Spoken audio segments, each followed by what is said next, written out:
you keep harassing me, I will have no choice but to tell my brothers about the guy at school who won't fucking leave me alone. I wouldn't do it, but he didn't know that. For a second, Mason looked spooked. He swallowed hard, his voice quieter than usual. I just wanted to... I know, I cut him off. But the answer is no.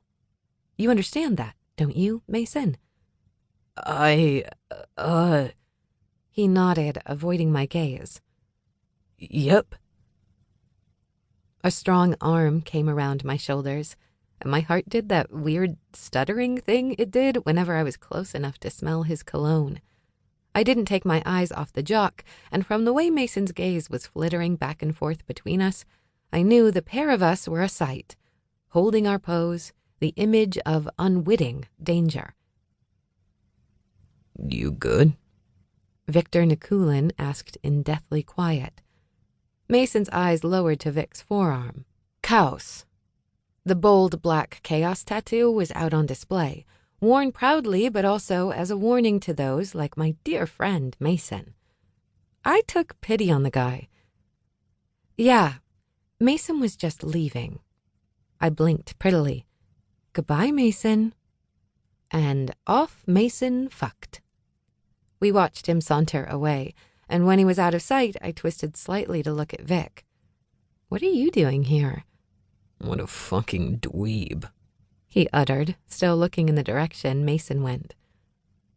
Do you like that guy? My nose bunched in disgust. God, no. Good, he said, taking my books and holding them by his side. His arm slipped down from my shoulders to snake around my waist. You'd think they'd get the point by now, but they just can't help themselves. They always want to touch an untouchable.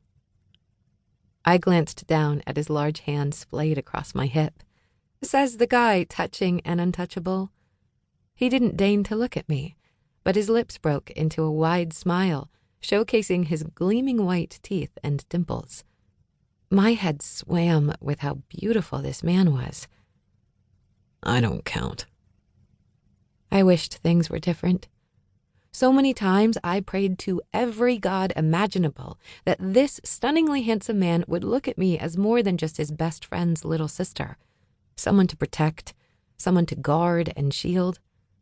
But he didn't. And I was just another teenage girl craving a person I could never have. Maybe one day things would be different. Maybe one day he would see me as a woman and not some girl he needed to keep an eye on. Alas, I was just a family friend to him, nothing more. And I was sure that when he touched me, he felt no more than platonic friendship when my every nerve ending was set on fire by a simple glance of his fingertips.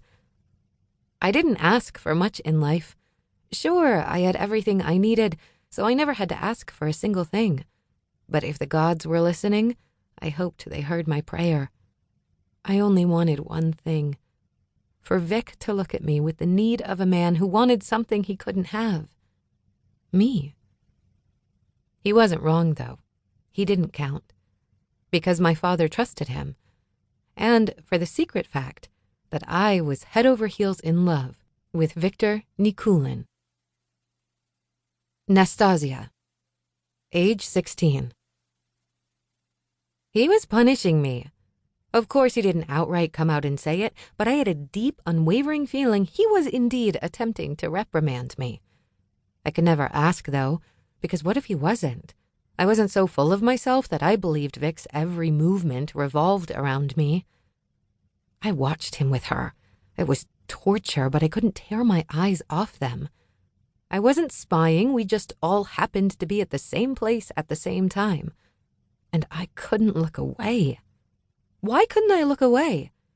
It was a Friday night, and, as per usual, the upper echelon of New Providence High School student body made our way over to our current hotspot, Joe's, for a slice. If I was being honest, not many of us actually ate. It was just an excuse to slide into booths with cute boys and nurse a soda while wishing we were at home in our ratty sweats and mismatched socks. My excuse was that I was expected to be there. What was Vic's excuse when he was not? The only flickering thought in my mind